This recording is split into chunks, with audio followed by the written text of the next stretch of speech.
Well, let's begin with just a little bit of review. It's been a couple weeks.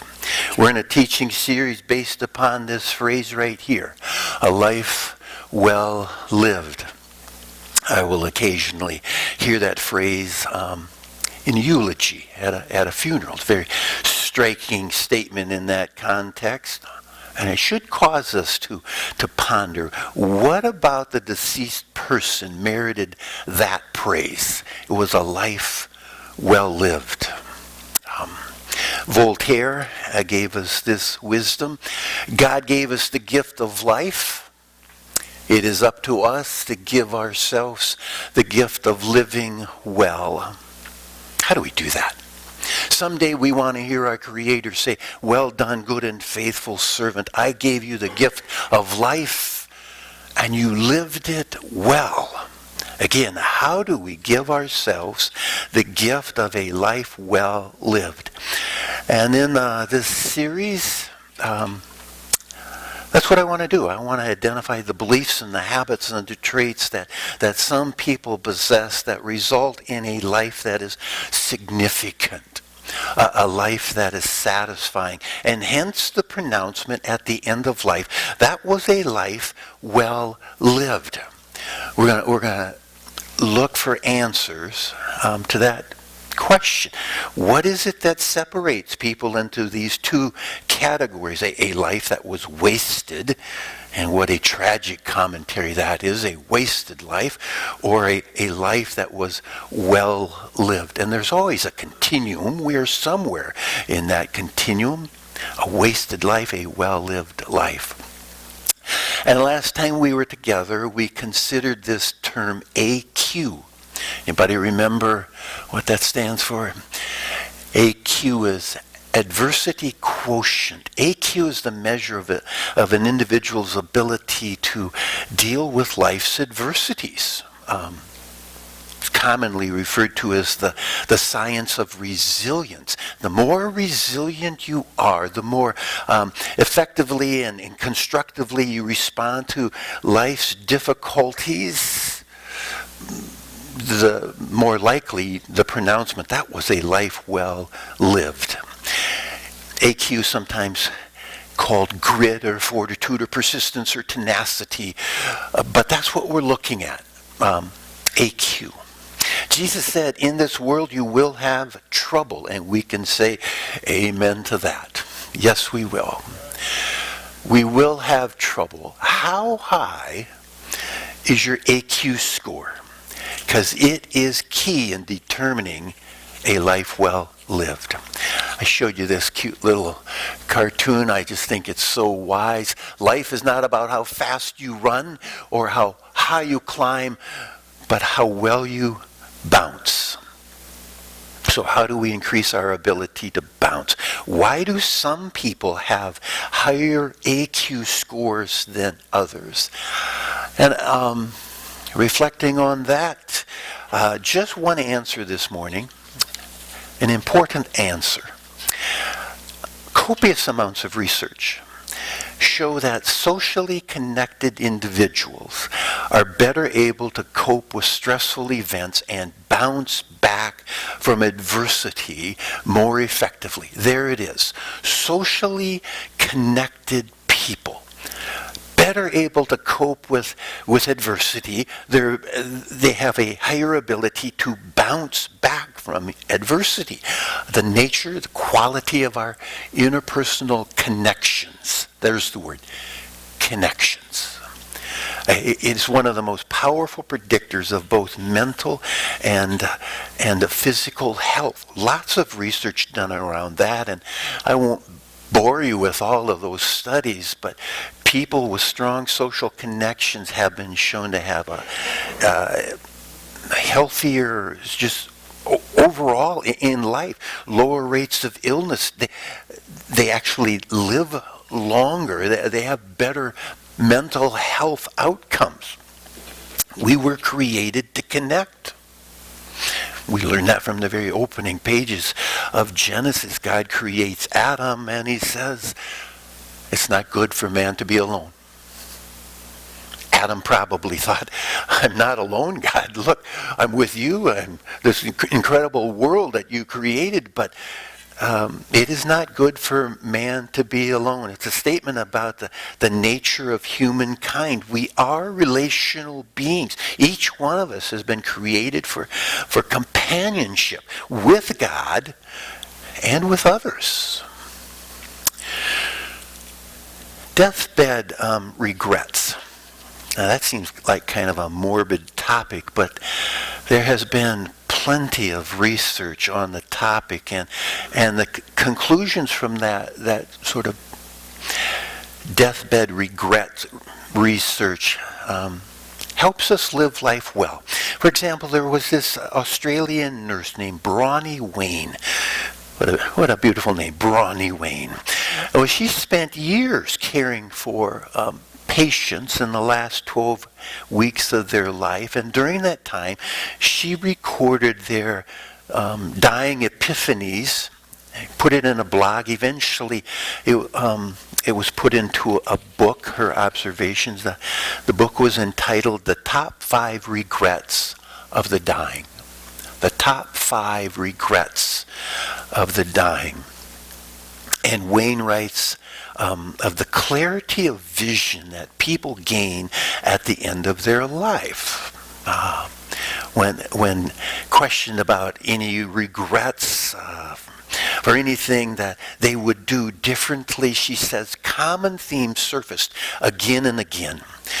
And I read about this in a blog. I haven't read the book. I thought her top 5 were rather sort of generic and actually very secular in orientation. But the 4th regret was this: I wish I had stayed in touch with my friends. Deathbed regrets, end of life. What have you learned? What would you do differently? I wish I would have stayed in touch with my friends. There are many regrets about not giving friendships the time and the effort that they deserve.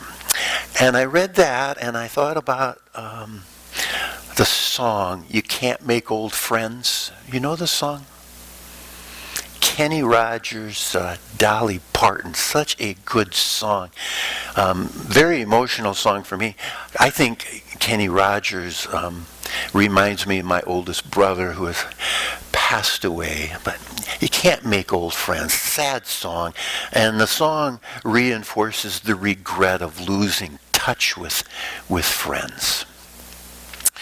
Once upon a time, I'm sure I had this book on my library shelf.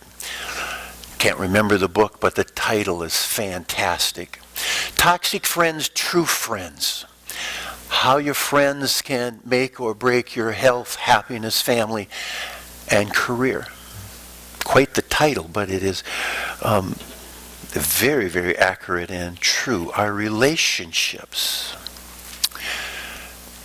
can make or break our health, our happiness, our family, and our careers. Our relationships can be toxic. They can be true.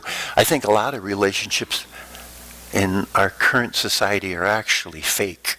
And that's part of the whole social media thing.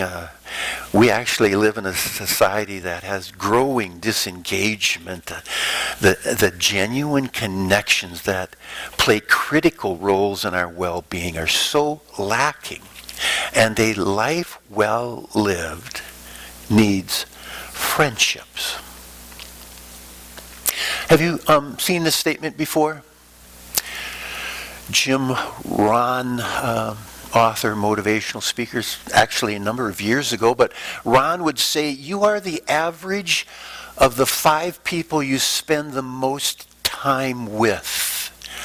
Pause just for a moment and think about that statement. It's actually often cited. I want to know what you think of that statement. How do you react to that? Our lives, well, they are heavily influenced by our relationships, our connection with others, influences our thinking and our confidence and our decision. And according to Ron, a large part of setting ourselves up for success is exposing ourselves to people whom, we deem as successful, What do you think of that? I'll tell you what I think. Of course I will. There is, on one hand, some biblical support for this statement. Verses in Proverbs that talk about the righteous choose their friends carefully. Proverbs 13, walk with the wise, become wise. Walk with the wise, you become wise. A companion of fool, you suffer harm. In 1 Corinthians, Paul wrote, don't be misled. Bad company corrupts good character. But what do I think of that statement? I actually detest that statement. And the way it is used so often, it has the potential to be very sort of spiritually abusive. I think it has the potential of being very pharisaical. The Pharisees, and their self-righteous superiority wouldn't associate with some people. And, they even accused Jesus of being a friend of sinners. He hung out with those kind of people. So there is a potential for that kind of statement to really be abusive. I don't think it's very Christ-like or Christian at all in terms of how we're supposed to love people and care for people. But still there is this truth that we increase our AQ by being connected in the right relationships. The right relationships. Well, what is that? And it is being connected, I think, to people, inspirational people. People of faith. Inspirational people and people of faith. There's a maxim I came across. It's actually new to me, and I just think it's so profound. And it's this. Light writes white. Have you ever heard that before? Light writes white. And it means if you're for example, a poet or a composer or a painter, and you sit down to a blank page.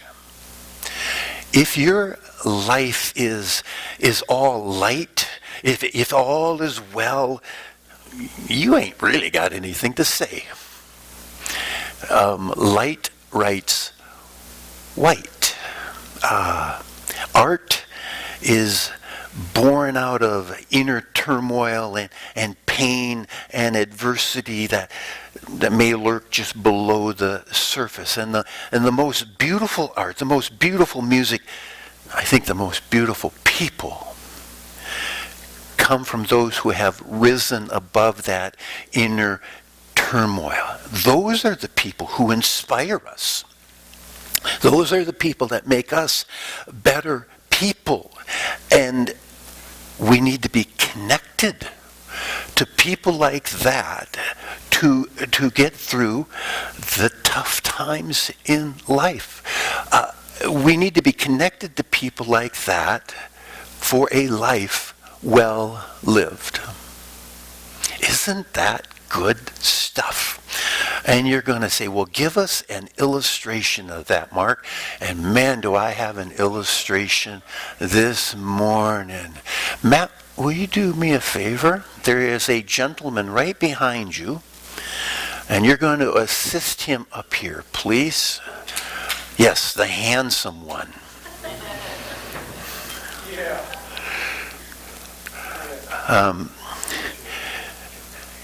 Chip is such an inspirational guy, a man of such deep faith.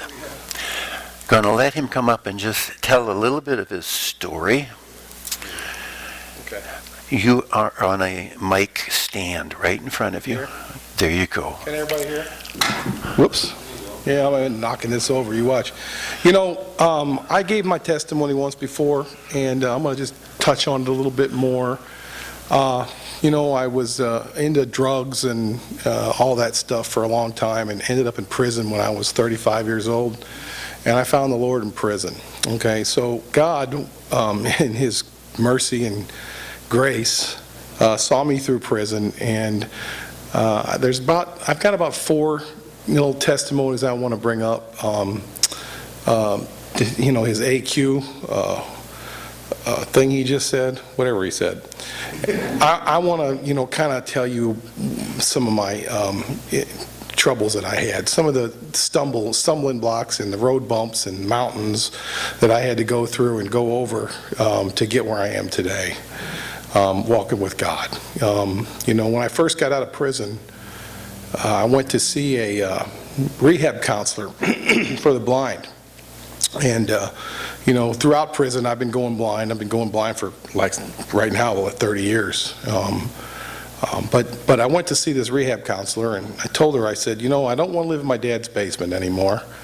I said that I want to learn how to do computers because I think that's going to be a future for a blind person. So she told me about this class that they had for Microsoft in Little Rock, Arkansas, that I could learn computers. And so I said, okay, so I need you to write me a letter to that effect because I've got to go to see this probation officer because I just got out of prison and let him know what I'm trying to do. So and a couple days later, I saw the probation officer, and I told him I needed to go to this class. And he told me, well, you can't travel for 90 days once you get out of prison. And this was like 2 weeks after I got out.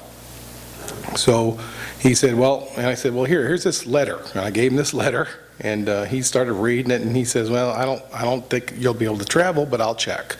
So 3 days later, he calls me, and he says, I was able to get you transportation to go to Little Rock and go for this class. So, who created that? Who did that? Only God did that.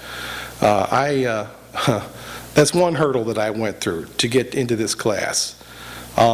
He arranged for a probation officer in Little Rock to drug test me every week. And so I got there and I called the guy and I said, well, how do I get to your place? Because, I'm blind and I'm going to have to come and see you on Fridays. And he says, don't bother, I'll come and see you. For 11 months, this guy came on Friday to do a drug test for me. And I went through this program. I was like the 5th blind person in the United States to get this MCSE certification through Microsoft. And, I just have to glorify God for all of this. I mean, I flunked the 2 tests that it took to get into the class. And some lady stood up for me, and I got was able to do an interview and got into the class. So I mean, God just opens door after door after door. When He starts, He doesn't quit.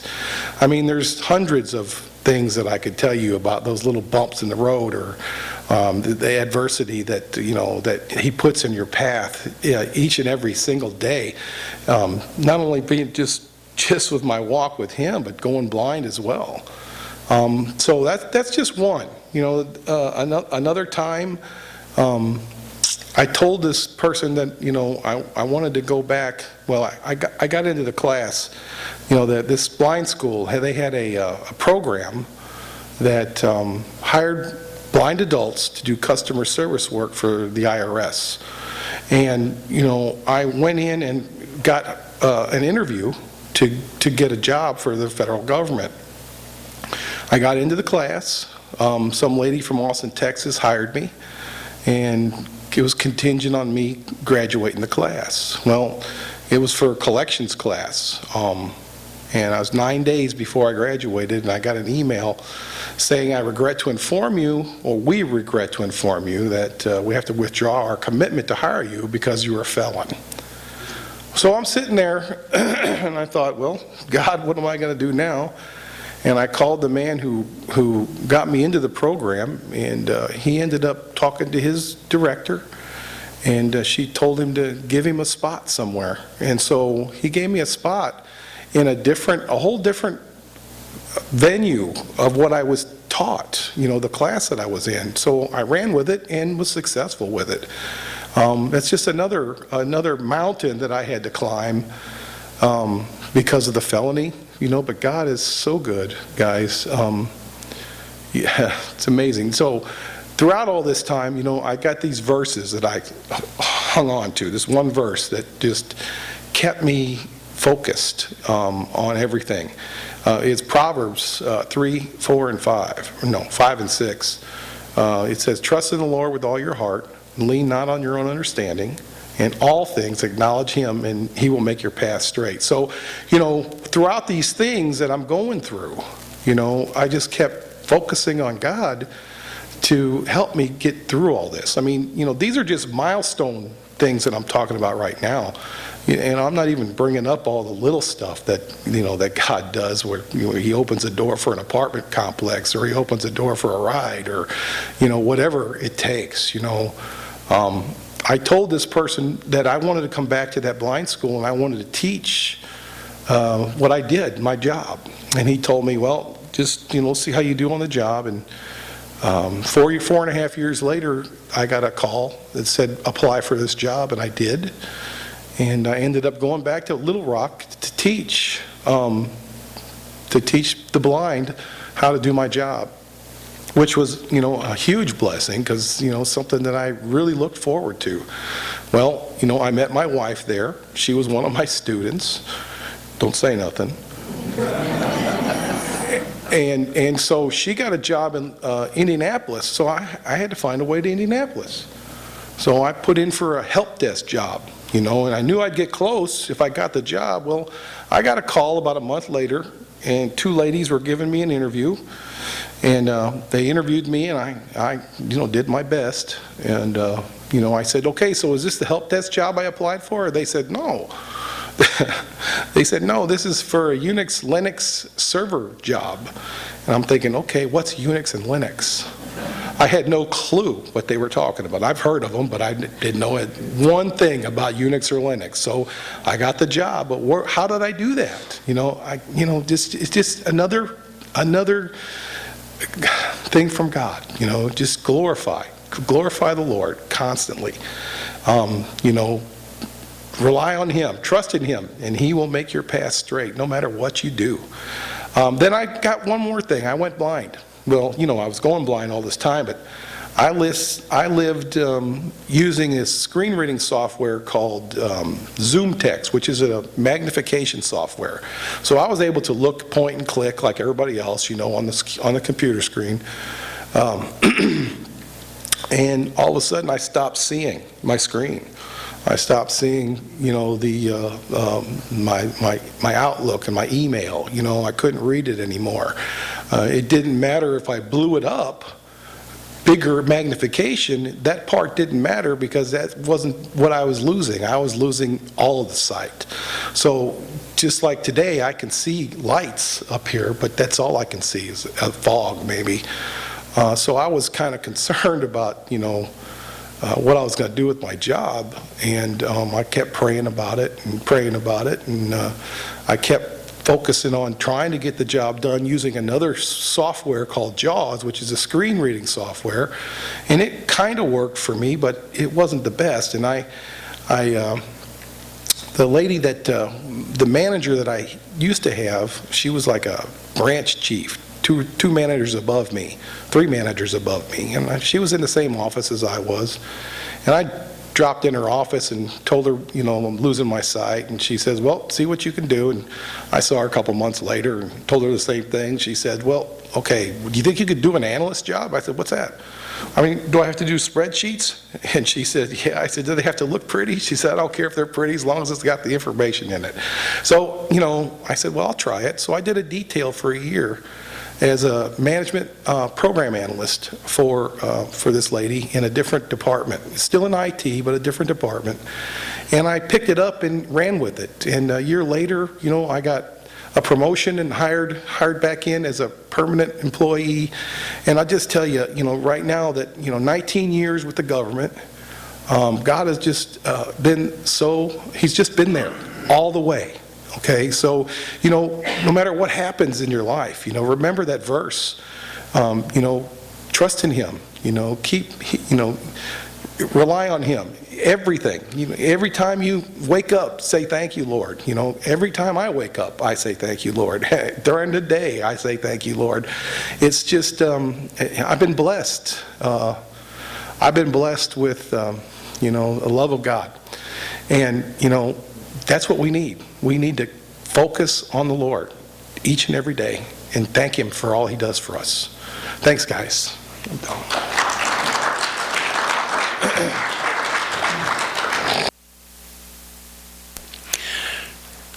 And you hang out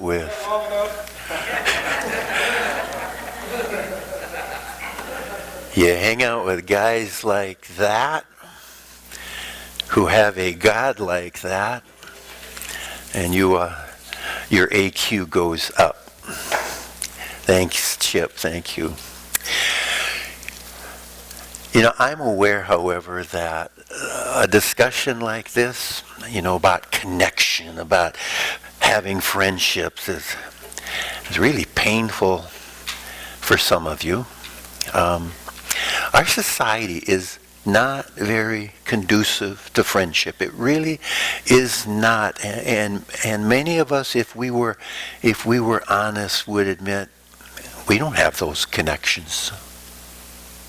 We can all admit that. We really don't have those connections. And we have a hard time admitting that we're lonely. So many people in our society are lonely.